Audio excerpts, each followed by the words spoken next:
Binigyang diin ng Israel Defense Forces o IDF na ang layunin ng kanilang pinakabagong pag-atake ay ang isang command at control center ng Hamas at Islamic Jihad sa Gaza.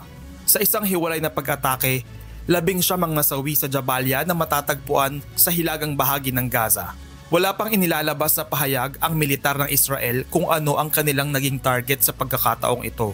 Ang magkakasunod na pag-ataking ito ay bahagi ng mas malawak na opensiba ng Israel, bunsod ng tumitinding tensyon sa hilagang bahagi ng Gaza nitong mga nakaraang linggo. Samantala, isang opisyal ng Hamas ang nag-ulat na ang kanilang grupo ay pumayag na tanggapin ang pinakabagong ceasefire proposal na inihain ni US Special Envoy Steve Witkoff. Subalit ayon kay Witkoff, hindi ito katanggap-tanggap sa kanya at hindi ito tumutugma sa kanyang pananaw. Gayunman, ayon sa ilang opisyal ng Israel na tumatangging magpakilala, hindi nila papayagan na maisakatuparan ang nasabing plano. Gerard Moral, humahataw sa balita ngayon.